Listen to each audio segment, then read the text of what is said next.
Welcome to The Moment with me, Maxine Mawhinney. Can you tell if someone is lying to you? Well, my guest, Darren Stanton, who's also known as the human lie detector, can, and he reveals his secrets.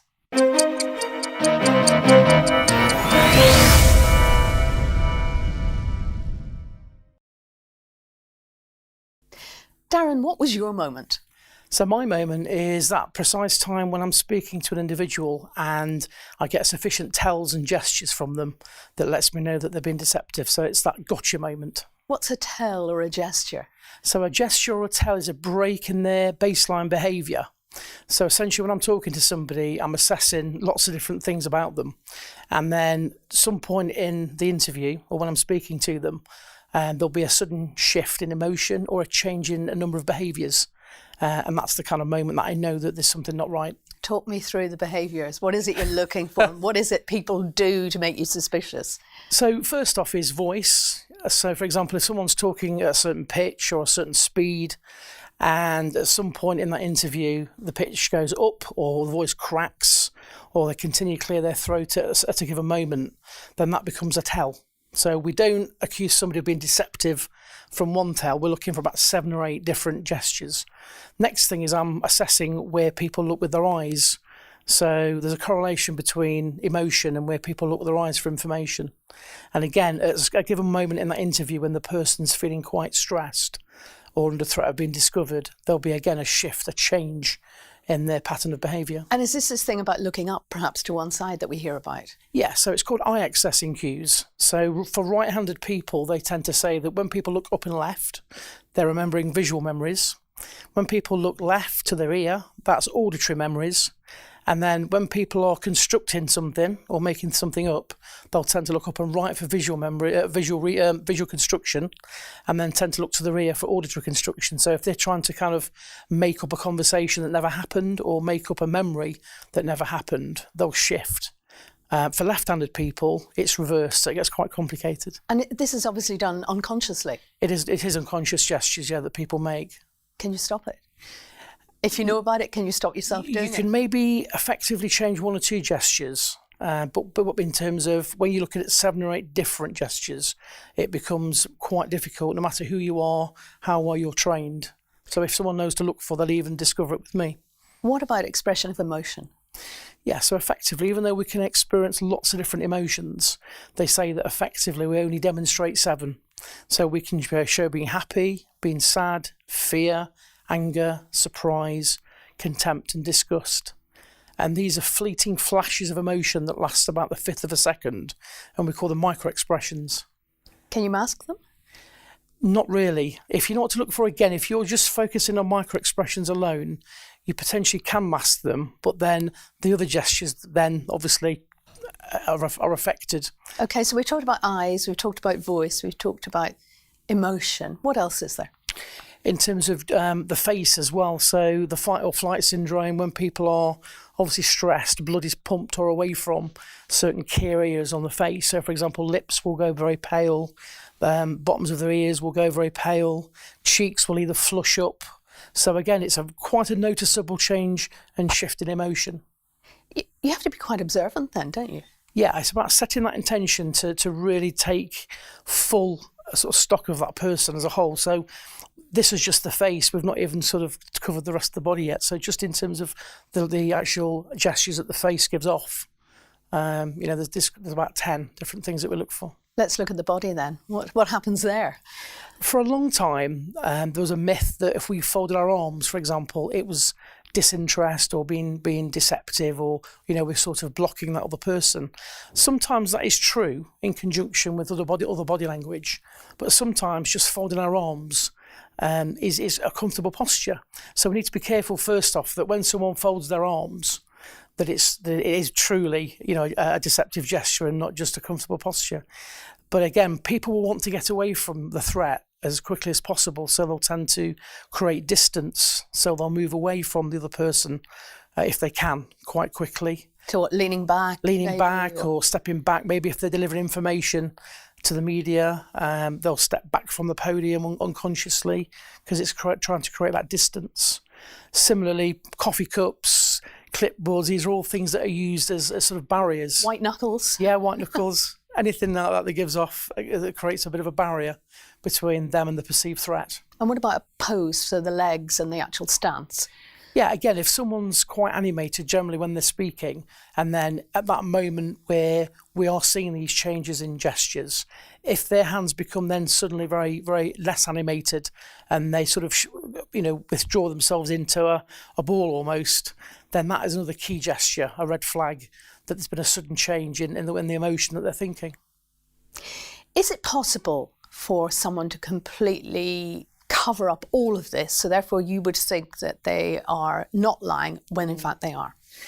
Yeah, one thing that people can do is a thing called visual motor rehearsal. Oh, sounds a bit big. And what this is if somebody continually runs a little movie in their head, so for example, if they know they're going to be going into a situation, maybe a police interview or something like that where they're going to be questioned, if they were to continually over maybe a couple of weeks rehearse this situation in their mind, then when they come to do the thing for real, the brain can't differentiate between things that are real and imagined.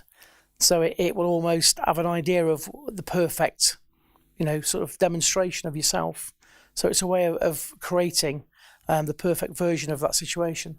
Now, you did used to be a police officer. Yes. So I'm assuming that the talents you're talking, the skills you've got now would actually be quite useful in perhaps interviewing suspects, watching people at press conferences, that sort of thing.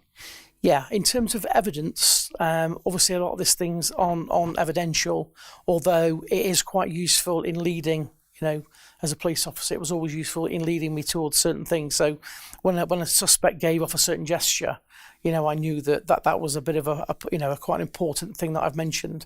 So in terms of evidence, no, not evidential at all, but it was certainly very helpful. And also in terms of press conferences, the police now readily put suspects in front of the media and people like myself to see how they cope with various questions. Because when we see people at press conferences, particularly in emotional and stressful situations, we perhaps see someone crying or being very, very upset or being very angry, for instance.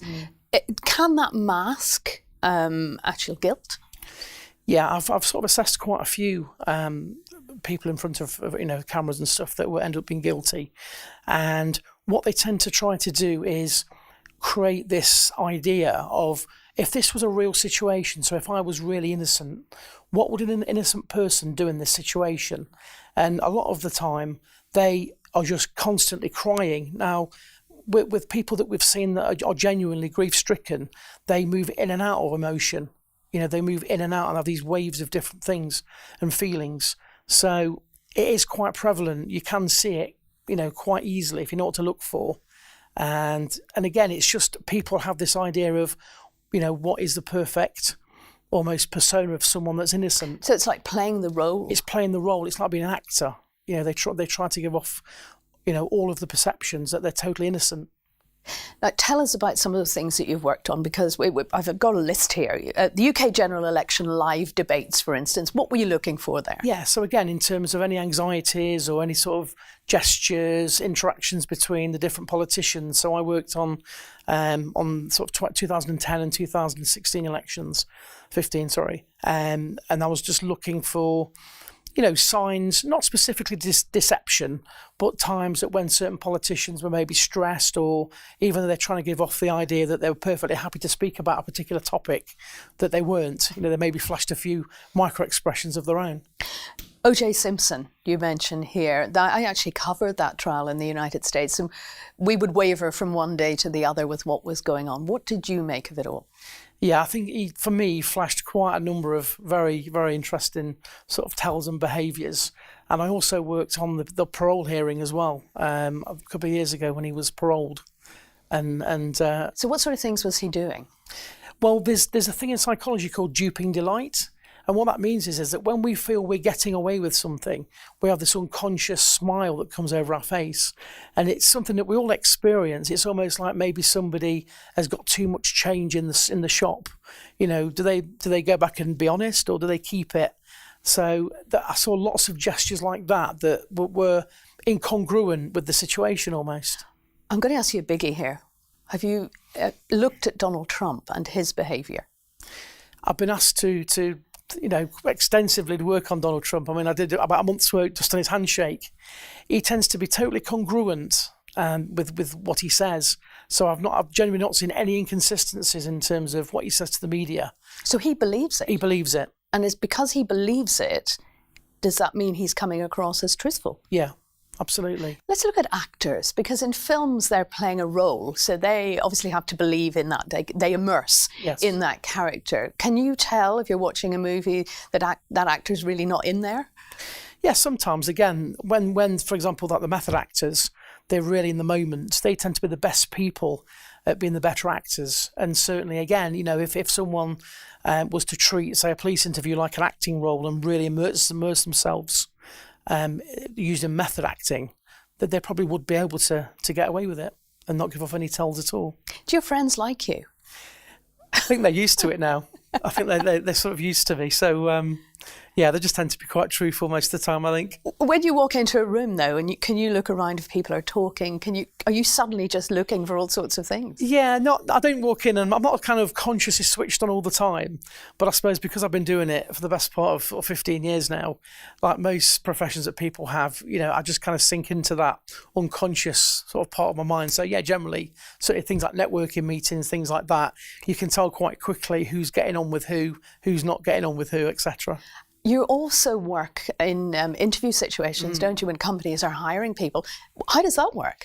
Well, there was some research about 2 years ago that said that 20% of job applicants at a certain level of jobs will commit a blatant fraud. So not just fudging a CV a little bit, just absolutely lying about jobs they've worked at or the reasons for leaving.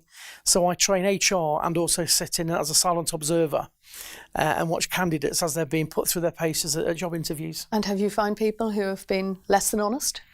Absolutely, yeah. I mean, I did a case about 3 weeks ago where someone said they'd worked at a particular sort of, high-ranking place, and it transpired during the course of the interview.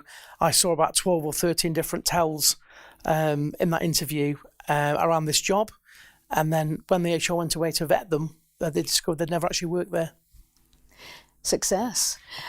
Is there a difference between telling a white lie and telling a dark lie? Sure. Well, statistically, they say that we can be lied to, and we lie maybe up to 200 times a day. Oh, good grief. So I've certainly done it. If I've had a bad headache and maybe my partner or someone said, how are you doing, Darren? I'll say, yeah, I'm great, thanks. And really, I'm not. So for me, the white lies are the things that don't really hurt anyone. And I think, if someone gets you a present, maybe for Christmas or some other holiday, I think a lot of people say, I love it, even though I'm never going to wear it or use it. So those are things that I think most people tend to do to avoid upsetting other people's feelings. So if I wanted to just, give me a quick lesson, if I wanted to just look at someone and say, oh, I wonder if they're telling the truth or not, what are, say, 5 things I should look for? So really, just take a snapshot of their face. So, what kind of colour is their face? Where's the blood? What's their kind of baseline? When you're talking to them and then you ask them a question, where do they look with their eyes? A lot of people will tend to look up and left for information. So the eyes are really like a big thing? Yeah, and then also pupils will dilate. So if people get overexcited, it's almost like being a poker player. The pupils will dilate.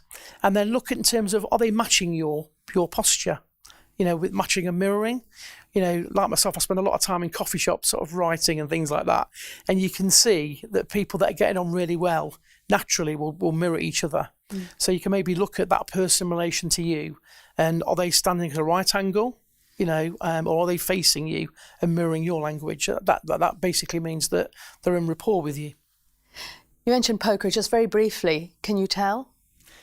Yeah, I can have. I've actually recently been asked to train some poker players in enhanced sort of tells and stuff like that. Yeah, so you can generally tell. So you'd be a good winner then. And unless someone wears dark glasses and a scarf over the face, you can pick things up. Darren, if you could go back to that moment when you suddenly realise someone is lying to you, did you ever get tempted to say to them, I know because of this, or don't do that?